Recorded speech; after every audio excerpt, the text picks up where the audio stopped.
Good afternoon from Moscow, good evening, or whatever is appropriate wherever you find yourself. Welcome to this final webinar in what has been something of a webinar marathon today. And thank you very much for those of you who I see from the comments section have been with us for many of the webinars that we've been doing today. Welcome to those of you who are joining us for the first time. You are very welcome aboard. And I hope wherever you are, your day is going well and that everything is fine.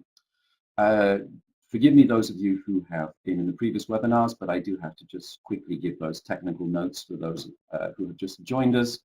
If you have problems of a technical nature, if you wish to know about certificates, etc., please address your comment to my colleague Svetlana, and please do so in Russian. Anything that you wish to communicate to me, please feel free to either send a question, make a comment, or write in the comments section. But please, in English, I can read names and things, but I'm afraid my Russian is not good enough to answer questions. As always, at the end of the webinar, I will happily give you an email address on which you can contact me should you wish to discuss anything further. If you feel I left anything out, or if there's anything you'd like to disagree with, I would very happily continue those discussions with you. So that's the technical information out of the way. These sessions normally go on for about 45 minutes, give or take just a couple of minutes, just so you know. If you haven't made your coffee or your tea, then, oh well. There will be no advertising breaks, so I'm afraid you're stuck with us now until the end. We are very happy to have you here, and I have to confess I do have my coffee here, so I'm well organized. This last session follows on the heels of the previous webinar, in which we talked a little bit about communication theory and the elements of good communication. In this last session, we're going to look very closely at the idea of writing. Writing is a communicative skill, obviously, and it is one that we have found over the years is something that teachers are concerned about. Quite often when I go and visit teachers in schools, when I go for visits, discussions with colleagues, one of the first things I will always do is ask them, you know, what they're happy about, what they're worried about, just so I can get an idea of the kind of information that I can give them that would be helpful to them.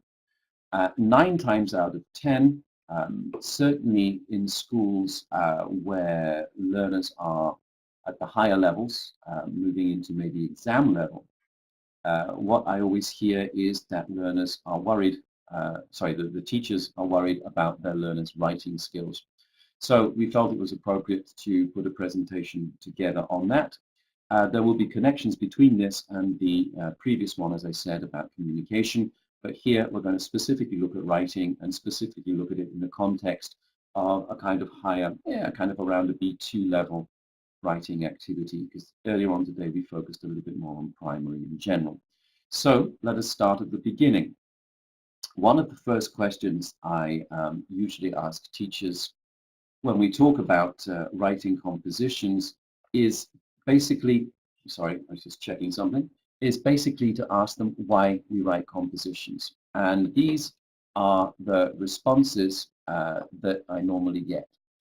Certainly, one of the reasons we ask learners to write compositions is, let's be honest, for exam preparation. And I'm not going to pretend that that is a bad thing. I'm not going to say that learners should not be taught to write compositions for exams. I know that you live in the real world. I also taught in the real world, and I know that a teacher has a responsibility to prepare learners for examinations to be able to get them through. So certainly as we move into the higher levels of language education, quite a bit of what we do in terms of teaching writing is to enable learners to get through examinations. Another element that teachers often look at and we discuss is this idea of language development. So for example, if we've been focusing in a particular unit or a module or whatever, however we divide up our learning, if we are focusing on, let's say, tenses, let's say future tenses, for example, then we will ask our learners to do some writing, a composition or whatever that encourages them, is probably the nice way of saying it, but forces is also probably a fair term. It encourages our learners to use future tenses. So there are styles of composition that we often look at, especially in course books, that favor specific linguistic or grammatical structures, lexical areas and grammar, and that's fine as well. Sometimes those of you who are maybe working at the higher level, maybe some of you are working in technical colleges, and you are looking at English for specific purposes. Maybe you're teaching learners writing skills that will help them when they are in their chosen profession, whatever that may happen to be. Now, that may not be email and writing reports and proposals. That may be filling out forms. That may be keeping records of stock. It may be any number of different things, and that is equally valid. What is not valid is a response that kind of I do get, especially in seminars, when teachers are honest, and why do we write compositions?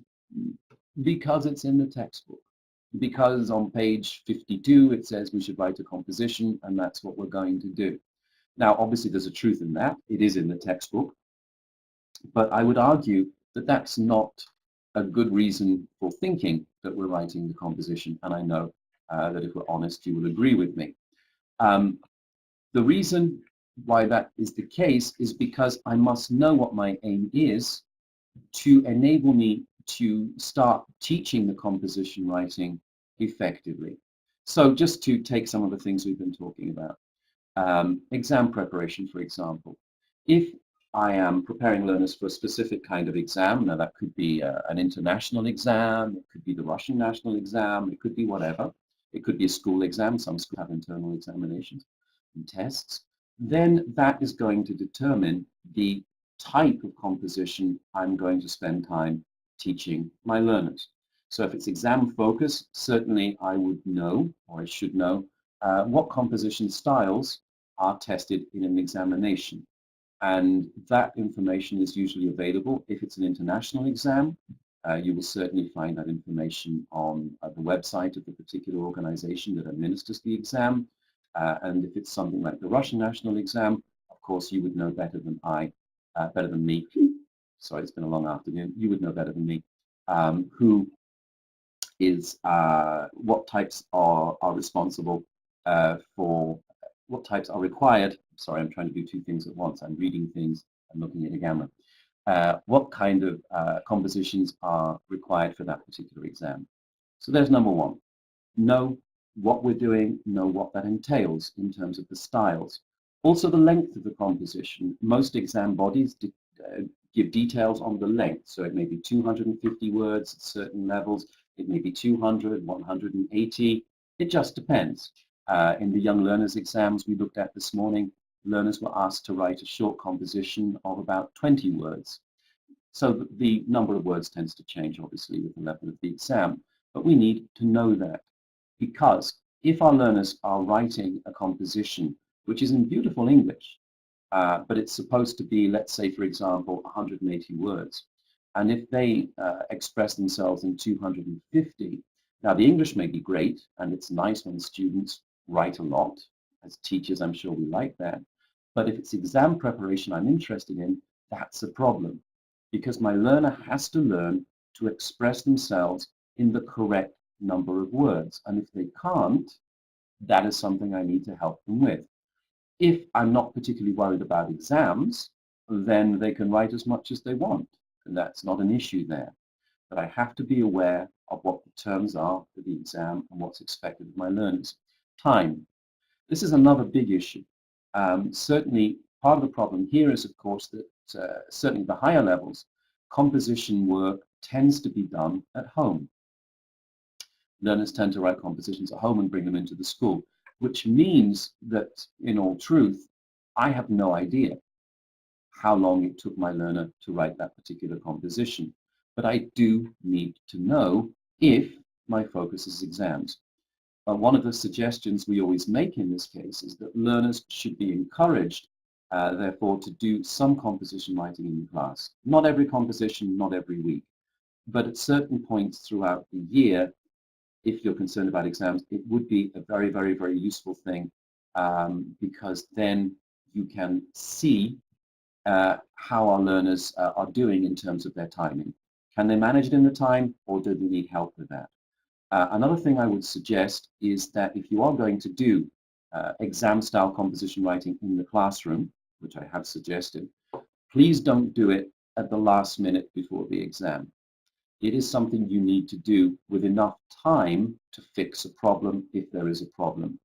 If you find out 2 weeks before the exam, for argument's sake, that your learner cannot write the composition in the time allowed, there's not a huge amount of chance to fix that particular problem. And if you can't fix it, it may not be a good idea to upset the learner a week or 2 weeks before their examination, because then you have issues with their psychology, and that may prove to be problematic when they finally get into the examination. So if you're going to have these kind of practice composition writing things, please make sure you do it with enough time to rectify any problems. Of course, then the question comes up, why is the learner taking too long to write a composition? It may be that they're spending too long thinking about it in the planning stage. Maybe they don't plan at all and they get lost and confused as they go through. Maybe they spend a long time writing it and then sitting down and rewriting the whole thing from scratch. I'll be honest with you, writing a composition out twice in an exam is not necessarily a good idea. Usually there is not enough time in an examination to write the whole thing and then write the whole thing out again. This is where planning comes in. This is where learners need to be able to sit down and think things through very quickly, and these are things we'll be talking about in just a few minutes. So if it's exam preparation, these are things that matter.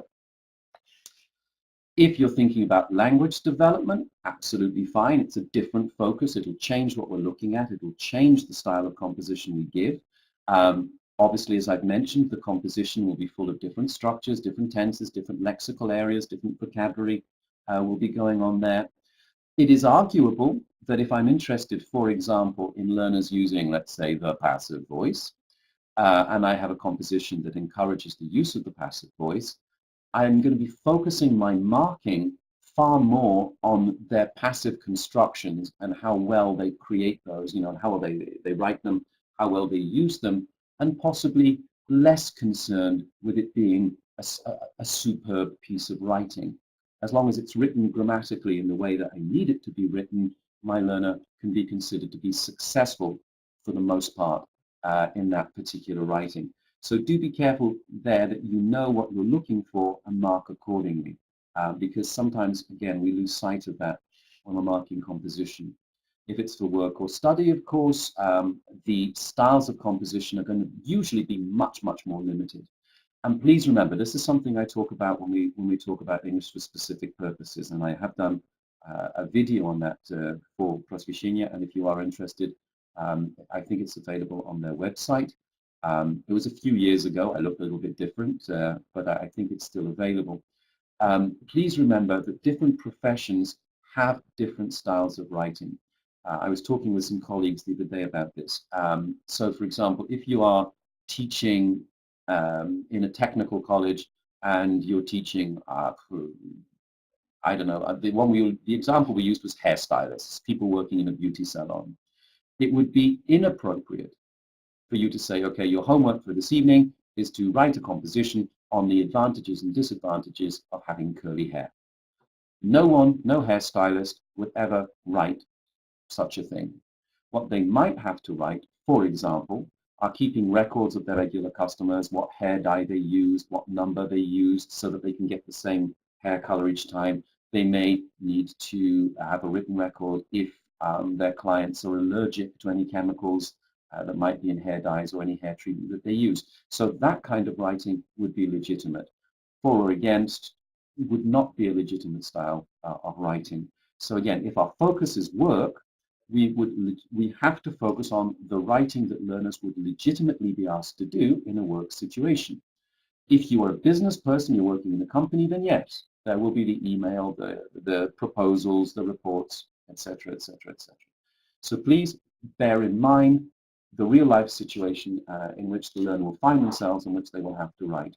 Also, of course, just to finish this one, if you're looking at work or study, lexical choices become much more defined and more limited to a certain extent. If you are writing, for example, you're an engineer and you're doing some kind of writing, the terminology that you use will be very clearly defined and really quite limited. So again, this is something you need to look out for if you are teaching at a vocational institution, getting the right style of writing, but also making sure that that writing activates and utilizes the correct kind of vocabulary, terminology, and everything that would be needed in that situation. Very important, just to finish that kind of introductory part, we must know our goals. If we just do it because it's in the course book, it's no use to anybody, and it's no use to us as teachers. If we don't know the purpose behind setting the composition or the writing and giving the learners that work, as I've already touched on, not only is it partially, it's vague, we give vague information to our learners, at the same time, we don't necessarily know what we're marking. We need to know why we're giving it, to be able to know why we mark the way we mark. That will help us standardize our marking, that will help us be fair in our marking, so that we give the learners the mark that they deserve. So please always know why and the consequences of that in terms of what you're going to mark and what would be considered success and what would be considered failure. That's very, very important indeed. Know your goals. I think that's a good life message as well. Now, if you want to think about it philosophically as well.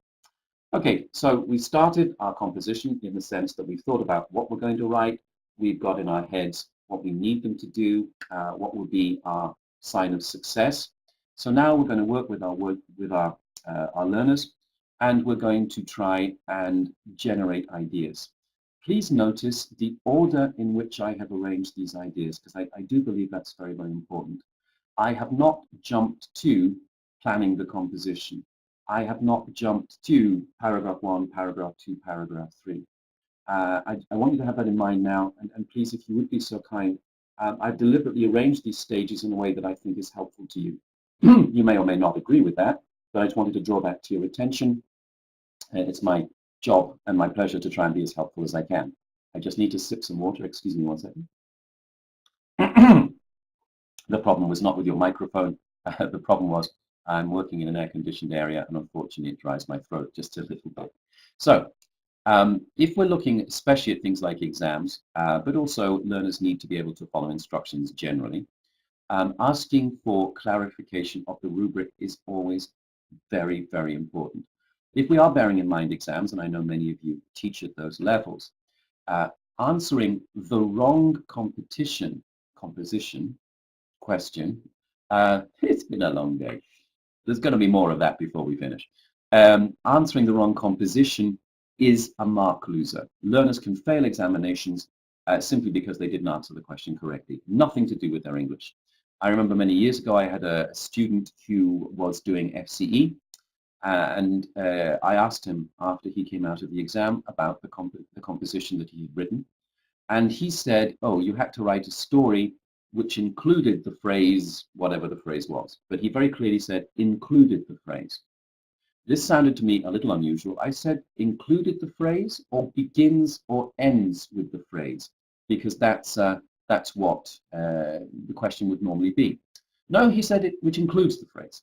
So a few weeks later, I got hold of the exam paper and I looked at the question, and the question very clearly said, write a composition which ends with the phrase. And I know that he will have lost marks because he didn't follow the instructions in the rubric. So it's very, very important, especially if we're looking at exams, that we get learners to focus very clearly on the task in hand. So when we look at things, this is one I've taken from our books. Remember, I've taken them from different books where we do writing. So this isn't one particular course book. You're going to find them all over the place. This one says, credit cards, a curse or a blessing? We're looking for articles on this subject. What are the pros and cons of shopping on credit? Now, whenever I ask a group of teachers, I can't do it here so easily, but whenever I ask a group of teachers, what is this composition about? The answer always comes back, or usually always comes back, the advantages and disadvantages of credit cards. But if you look very carefully at the question, it doesn't say that. It says, what are the pros and cons of shopping on credit? And that's a very specific It's definitely for and against format, but it's for and against shopping on credit. It's not about credit cards in general. Now, you may argue, okay, but what else do you do with a credit card? For example, when I travel, because I'm away from home a lot and I can be away from home when bills come in, I have connected my bills to my credit card so that when I travel, my bills get paid automatically from my credit card. Now, that's not shopping. And that's a very different thing. It allows me to make sure that I pay people for my phone bill and whatever else it happens to be. And then I just go online to my web banking, I pay my credit card, and everyone's happy except me because I have to pay for stuff. But that is not about shopping on credit. Do you see the subtle difference? So what we have to make sure, especially at the higher levels, as our learners get into more complex language and they have to deal with more complex subjects, we have to make sure that they focus very carefully. It would be very easy here for them just to say, oh, advantages and disadvantages of credit cards. And a lot of what they write would be relevant, but not necessarily all of it. So please, always get them to focus on that. What exactly are you being asked to do? Underline the words. Find the words that tell you what you're supposed to be doing, especially for examinations. And then we get on to the fun stuff. Brainstorming. So now we've established what we're doing, the advantages and disadvantages of shopping with credit cards. Then we brainstorm. Now, I don't know about you, when I was teaching composition writing, it was quite often a very lonely experience. I'd stand in front of my class and I'd say, okay, tonight's composition is about the advantages and disadvantages of shopping on credit. Ideas. And quite often I was met with a kind of stony silence from my learners, looking at the floor and the ceiling, which is something I tease teachers about, not willing to answer, partially because they suspected that there was a right answer that I was looking for that they might not know. Brainstorming is a very important part of the writing process. For all styles of composition, to be honest with you, for all kinds of writing that we might do, people working in business, people who are being creative, even if you're writing an email sometimes, a straightforward email, just having that little bit of thinking about it beforehand. So I thought it would be useful, and it certainly was to me, to share some ideas about brainstorming. Because what you don't want to do is what quite often teachers do for the right reasons, but it's the wrong thing. For the right reasons, teachers will offer ideas. You know, they'll say, so what do you think about credit cards, blah, blah, blah. And then they'll be met with silence. And then they'll say, well, okay, what about this, this, and this? And the teacher will give the learners some ideas because they're trying to be helpful, and that's in the nature of being a good teacher. The problem with that, of course, is that then you end up getting 20-odd compositions coming back to you, which all essentially tell you the same thing that you just thought, and that is not helpful. It's not helpful because it's boring to mark. It's not helpful because it's not really teaching the learners to express themselves. They're basically expressing your ideas. It's not helpful for exam preparation because when a learner is in an exam, if that is what our focus is, and they're faced with a rubric in an exam which says write a composition on subject X, they can't turn around and say to you, teacher, what should I write here?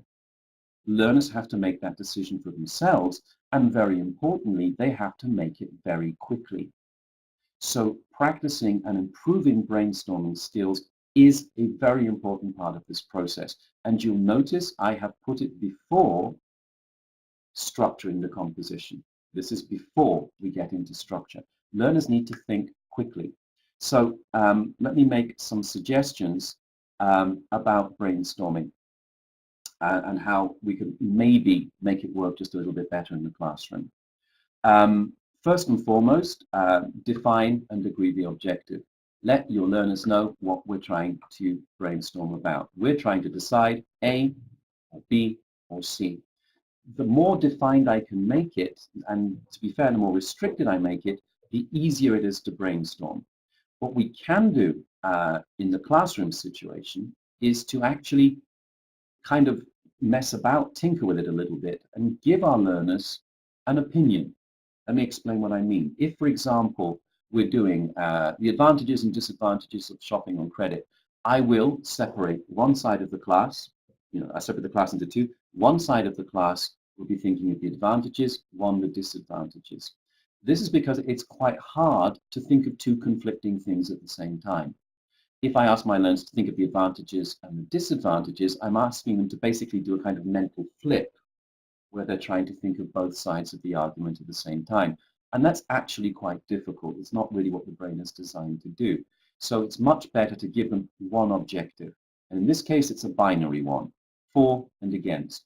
It may be that there are more complex elements to the question. It may be describe, the current situation in the environment, what is damaging it, how can this problem be solved? Now, basically, you have three issues there. What's the problem? Describe the current state of the environment. What's causing these problems? How can we solve it? That's three steps. There, you could divide the class into three. That would be a great thing to do. So if you can do that, and you will find quite often that this is more productive, because now my learner doesn't have to decide what they think. They basically have to support the idea that they've been given. And it's surprising how much they can actually produce. If you haven't tried this, please do, because I have always found it produces more ideas. So we give them then a time limit. A time limit is important, I think, for two basic reasons. Firstly, you need to keep your lesson under control. You don't want to spend 20 minutes trying to get ideas out of your learners. That's not how it works. And again, if we're thinking about examinations, in an exam, a learner does not have 20 minutes to stare at the ceiling and come up with ideas. I would strongly recommend, and again, I have tried these, give your learners a time limit, and honestly, it could be just a couple minutes. In most of the compositions that learners would be asked to write, certainly up to B2 level, and arguably a little bit higher, finding 4 or 5 maximum 4 or 5 good ideas is enough. In fact, in some compositions, at maybe B1 level, they can get away with about 3. You do not need 20 minutes to come up with that. So give them a time limit, but be strict with it. Say you now have a minute, 2 minutes to find 10 for, 10 against. Now, what we're trying to do there, the other reason why a time limit I think is important, is because learners tend to second guess. They tend to try and think what they're supposed to think, what the right answer is. And what I want at brainstorming level is not the right answer. I just want ideas. I want them out there. Once they're out there, we can start playing around with them. So giving them that time limit will also put that little bit of pressure on them just to kind of get anything out there. And I think that's very important indeed. That little bit of pressure, just write it down, just get it there. And you can get them working in teams, in groups, individually. That's entirely up to you. There are ways, in fact, you can make this into games.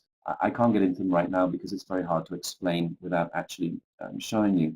But you can make brainstorming into games as well. But the time limit, very, very important. Please don't forget it and don't overestimate.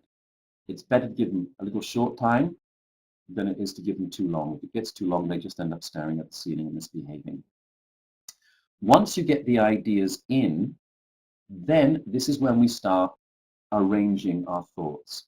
I would recommend, I know this sounds a bit weird, when you write ideas that come from brainstorming, when you write them on the board, and you should, as they come from your students, note them on the board, please don't put them in a list. I always advise, and again, this is based on research, that they should be written on the board in a random fashion.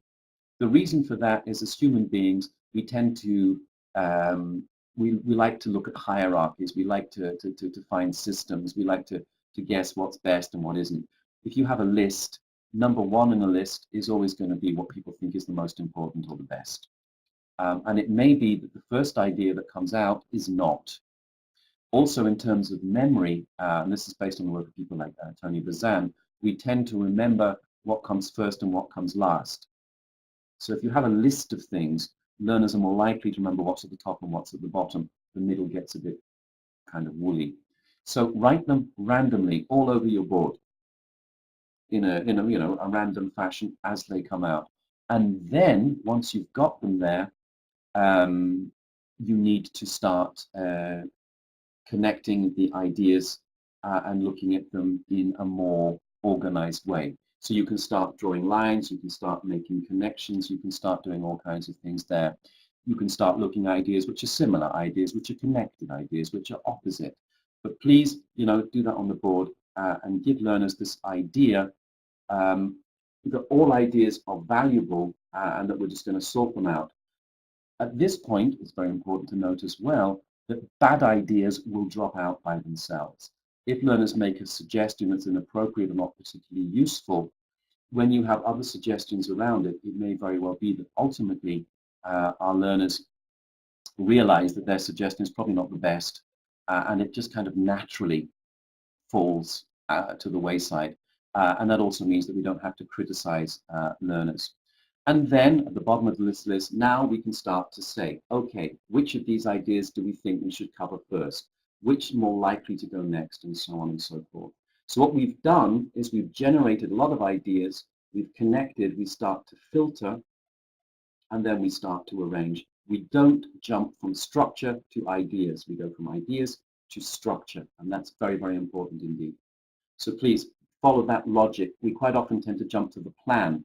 No, the plan helps express ideas, not create ideas. Okay? So brainstorm from the question, arrange ideas, and so on and so forth. Just a couple more words about this and things to more general ideas here. Please, when you're brainstorming, be careful about being judgmental.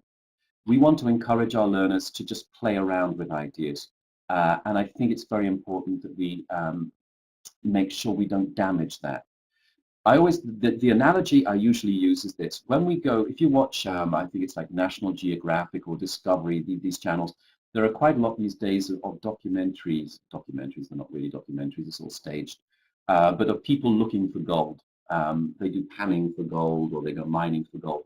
But you must have seen in a movie where people go panning for gold. They put a kind of big dish thing into the lake or the river and they pull it out and they start swirling it around. Now, when they pull that pan out of the lake, they do not expect it to be full of gold. They know that it's mostly going to be full of mud. They are not surprised or disappointed that it's full of mud. What they do is they work with that, and eventually they will find the little flecks of gold, and they're usually quite small, that are in that pan, and that's what they're working towards, because it's worth the work, because those flecks of gold are worth the time. So when we're looking at brainstorming, a lot of what we get is going to be mud. It's not going to be appropriate, but that shouldn't be a surprise, and it shouldn't stop us, and it certainly shouldn't be criticized. Our job when we're brainstorming is to get as much as we can and look for the little flecks of gold within those ideas. And remember what I said earlier, to write a standard composition for most exam formats, we don't need too many of them. What we do need is to train our learners to be comfortable with thinking quickly. If they're worried about being criticized, that's not going to happen. If they're worried they're going to get it wrong, that's not going to happen. In an exam situation, I want them to be able to sit down and think very, very quickly, come up with ideas, chunk, chunk, chunk, chunk, chunk, and trust themselves enough to know that these ideas are usable and that they can work. If they're used to being criticized, I'm sorry, that process is just not going to happen.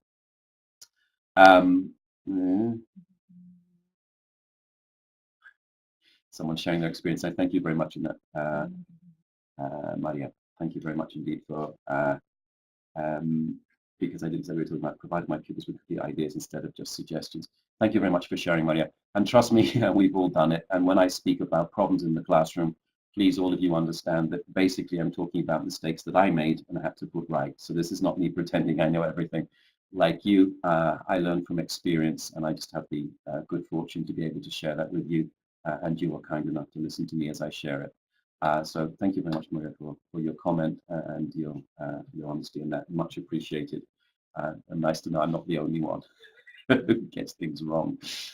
So please, final point on this because we need to move on, but please, please, please watch your facial expressions when you're doing things like brainstorming. I talked in the previous seminar about something called micro expressions. If when a learner gives you a suggestion, your face just for a second looks disapproving, even though you're not consciously doing it, they're going to be put off. All the way through brainstorming, we have to think, this is good. Our first response whenever a learner offers an idea is thank you. Let's have a look at that. We encourage them by thanking them, by working with it, by not rejecting out of hand. Okay, so please keep it positive, keep it constructive. And as I said, bad ideas, if you've got enough ideas, the bad ones will fall by the wayside on their own, and you don't need to worry about it. Do not judge. Brainstorming is about the mud. The flecks of gold are in there. Occasionally, have fun with it. Here is a brainstorming question and in the same module. It's not about the specific title because that says shopping. Here it says points for and against credit cards. And one of the things I do with teachers, we can't do it now because in this format it doesn't work, is I ask them for the most stupid thing they could do with a credit card. Now, what I always find when I ask that is for the first few seconds, maybe half a minute or so, nobody answers.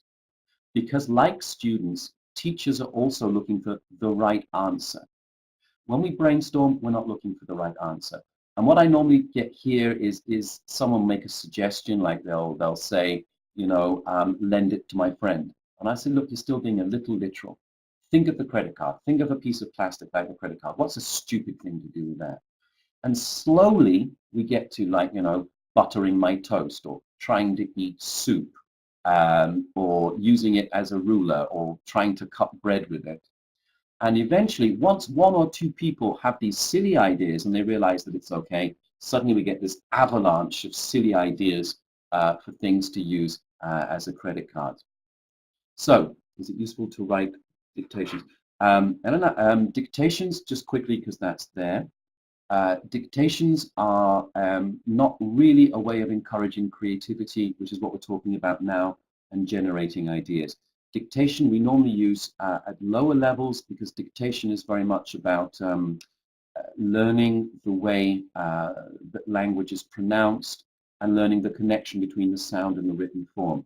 Dictation has a place, certainly down at primary level, and possibly at slightly higher levels to tune their ear in for listening, but it's not really within the remit of what we're talking about now. And I'm sorry if I was speaking quickly. I'll slow down a bit. Sometimes when I get excited, I speed up, and so I apologize for that. I got carried away. So sometimes just play with ideas, have fun with them, think of stupid things, encourage learners to think outside the box, laugh if they come up with a funny idea. It doesn't mean they're going to use it in their composition. What it means is their imagination is working, and that's what we need to encourage. Ideas don't break. You can bounce them, you can twist them. They don't break. So have fun with it sometimes. Allow a bit of fun with it. Now, we've generated our ideas. Now we're going to move into putting those ideas on paper in a way that makes sense. Things that we really need to think about as teachers when we're teaching compositions are obviously linguistic concerns, and these are just examples of issues, some of which we're going to discuss in a minute, and things like the audience. Now, in the session prior to this one, we just discussed in great depth the idea of audience, bearing in mind the person who is going to receive the piece of writing. These issues I've raised here are based on examiners' reports, and things that examiners say quite often go wrong in composition writing for exams. So we're going to look at these now in a little more detail as we go through. And talk about them for the remaining 5 or 6 minutes. I'd like you all to have a look at this. Can we move my image? Okay, Svetlana is going to move this. In fact, it's only the one word. I can read it to you. There are many football grounds where you can waste your free time. It's okay, it's just one letter. There are many football grounds where you can waste your free time. There are too many sports facilities in this area. This is my favorite one. After a while, the door knocked. And another very complicated one, fingertips were not found, so the burglar had to wear gloves. Now, all of these are obviously sentences written badly, and their meaning is obscured. They are all wrong for the same reason. All of the problems here are based on the fact that learners are translating. I know that because these ones were taken from the exams, the FCE examination that was administered in Greece a few years ago. They're examples of students translating directly from Greek. As I said, I know this with confidence because I speak Greek as well. So, for example, after a while, the door knocked is a literal translation of the Greek. because in Greek that sentence is perfectly possible. Also, the idea of fingertips and fingerprints in Greek is kind of, they use the same word, so it's been mistranslated. The idea of there are many football grounds where you can waste your free time is a mistranslation. There are too many sports facilities in Greek.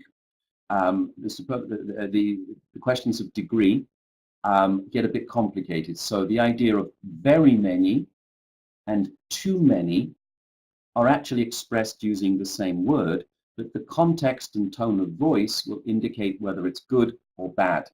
What's happened here is the learners got confused because they're translating and they mistranslated. This is why using translation as a form of teaching learners to write, and I'm not suggesting you do this, it used to happen in the past, is not helpful. Translation is one skill, writing in English is another. And what happens quite often is that learners think too much in their own language, they try to reproduce in their own language, they end up translating, and you end up with horrible sentences like the ones you have on your screen. Native language interference is a problem. Learners should be encouraged when we're learning to write compositions to use language that they have learned, not to run away and use the dictionary. I had a student once who was a very, very good student. You couldn't ask for a better student. He was polite, he was conscientious, he did his homework on time, he answered questions in the lesson, he was a wonderful, wonderful kid. I happen to know his family, they were a lovely family to him. But his compositions were frightening. They were frightening because they were just random and they didn't make sense. And finally, what we realized is that he was writing the whole composition in Greek, and then he was trying to translate it into English using a bilingual dictionary. Now, of course, as you know, in a bilingual dictionary, there are different translations maybe for the same word, depending on the context. He didn't know that. So he was basically using the first translation he found in the dictionary to write his composition. It was absolutely horrible and so frustrating for me because I hated giving this learner bad marks because he was such a good student. Eventually, we solved the problem by basically taking away the translation dictionary and encouraging him to use language that we'd learned in the lesson, language that he knew he'd heard in English. And his work improved because I said he was an excellent student and thankfully he was fine by exam time. But it was a kind of weird experience. This issue of register is also a problem to think about in getting the right writing right. And this issue is solved by bearing in mind the recipient of my communication. The learners tend to jump around. It's not that they get formal and informal confused, it's that they tend to, how can I say it? They tend to jump around between formal and informal. Part of the problem here is that they're not really aware of who they're writing to, the person who's receiving this. If you bear in mind that you're writing to your boss, you will write in one way. If you bear in mind you're writing to a friend, you write in another way. So it's very, very important that we establish in our learners' minds who this person is. Get them to imagine them. Get them to imagine the kind of office the person is in. Get them to imagine the kind of clothes the person wears, the kind of person that they are, so that they have a very clear idea of whom the direction that the writing is being directed towards. This way, it will remain more stable. A lot of the time, the problem is learners are writing into a void, into a gap. They have no idea of where they're writing to, and that can be a problem. One way of helping with this as well, got a couple more minutes, is to show them lots of models and examples. Don't worry about this. This is just Jeremy Harmer explaining this idea of parallel writing, which is essentially writing using models. You show them English, the style that you want, and learners learn from that. We always use models when we ask learners to do writing. We do parallel writing. But what I would suggest you do is when you have a model, please, please, please, please, please explore it carefully. Ask learners questions about it. What makes this effective? What didn't work? What did you like? What did you not like? If you were to change this, what might you change? So when you're looking at a model, and you will find them in all course books where there's writing, please just don't say, look at the model, write the composition. Learners need to engage with it and to think about it. This way, it should have a positive influence on their writing. Even if it's to improve on the model, that will have a positive influence on their writing as well. So please make sure that you actively always engage with the model there. This backs up what I was just saying. Learners need to consider the bigger picture. They need to have a clear idea of the situation and the target reader. And this will enable them to write in an appropriately formal or informal way. So the models help. Also a clear idea of what I'm trying to achieve and the recipient of my communication. When you're looking, for example, there at expressions and teaching learners synonyms and different expressions for composition writing, please, please, please also discuss with them the formality or informality of expressions, which would be more likely to appear in formal writing, which are more informal, because they're not always at the same level. So when you come across activities like the one in the screen, please explore them just a little bit and talk about where they would be appropriate, where they're best designed for, and get learners to think about contextualizing them just a little bit. Another great thing to do to help learners avoid mistakes is to use models that are wrong and get learners to correct them. Now you can use this from a course book or you can have an old composition from another year without the name that you can photocopy and ask learners to correct. This also helps them when they're proofreading their own work to be able to do that. Now to finish, just to finish on my points here, just to show you what we've been talking about.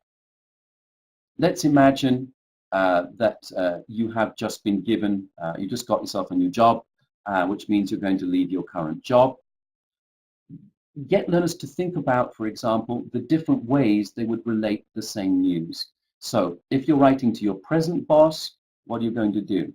You're going to inform them that you're leaving. But what are you really trying to do? You're really trying to make sure that you leave in a nice atmosphere. So you're not going to tell your current boss, I'm leaving and I'm so happy I'll never see you again. Ha-ha! You're going to thank them for the time that you spent at work. You're going to thank them for all you've learned, so that when you leave the company, that you do so in a way that leaves a good impression. You don't irritate your old boss. Maybe you could ask them for a reference. So whenever we're writing, we have to think about what we're really trying to achieve, not just formal or informal. What am I really trying to get? And how is that going to influence what I write? When I'm writing to my friend, I'm honest. I tell them all the wonderful things I'm thinking and all the things I hated about my old job. If I'm writing to turn down a job offer from a company that I don't want, I'm not going to make them feel bad. I'm not going to pretend I just don't like them. I'm going to thank them for their job offer. I'm going to apologize for not being able to take it, but thank them for their most kind offer. Why? Because in the future, I may want to get back in touch with them again.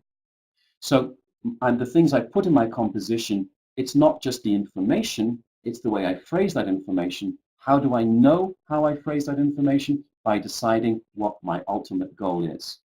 It's to not offend, it's to keep doors open, it's to get a good reputation, and ultimately it's to give the impression that I want. I'm going to jump to my last slide, which is right here. So we almost finished on time.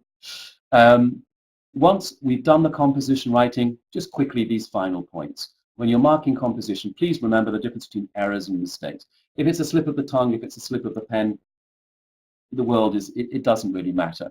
If, however, our learners have genuinely, obviously misunderstood something, then you need to reteach it. Don't criticize them if they forget a final S on the third person singular once. If they do it repeatedly, then okay, double check it. Do you have time for self-correction and second drafting? Sometimes that's a great idea.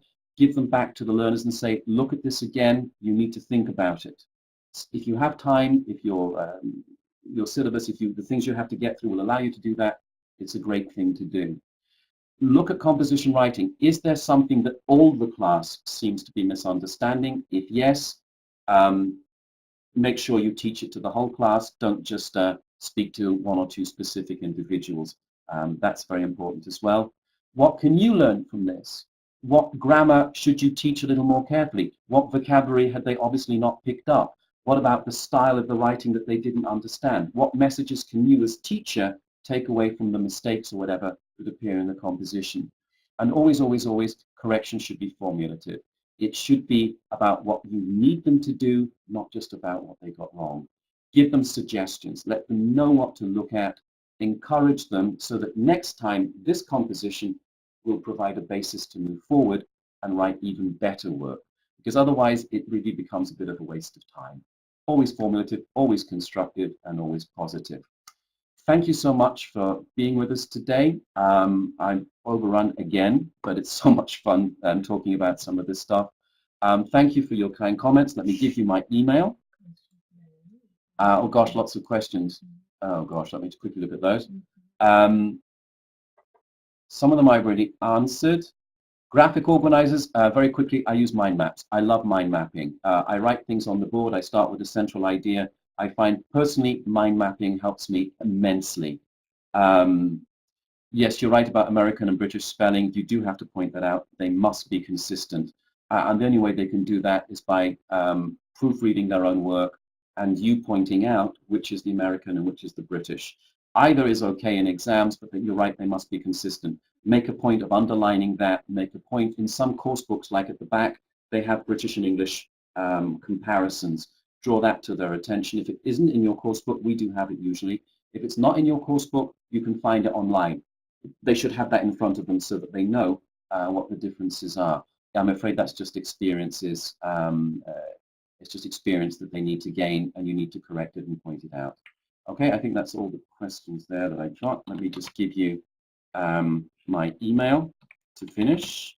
Again, I apologize for those of you, I've said this before, I'm giving you a short email because I have to type. My business email is quite long. So there is my email. If there are any things that I haven't addressed, I apologize. Please drop me a line. I'm happy to discuss it. I learn a lot from your questions. My time now is coming to an end here. It's the final one of the day. Thank you for sticking with me, those that you have. Sorry about the occasional slip of the tongue, but I've been speaking incessantly since early this morning, and some of you have been very kind enough to listen to it. So hopefully next time I'm in Russia, we'll have another series of webinars. I have some more ideas to share with you. Very much look forward to having you on board. And I wish you a good remainder of the day wherever you are in this lovely country. I hope your day has gone well and the rest of it goes even better. So a very goodbye, a very good evening from Moscow. And until next time, that's it. Thank you very much indeed.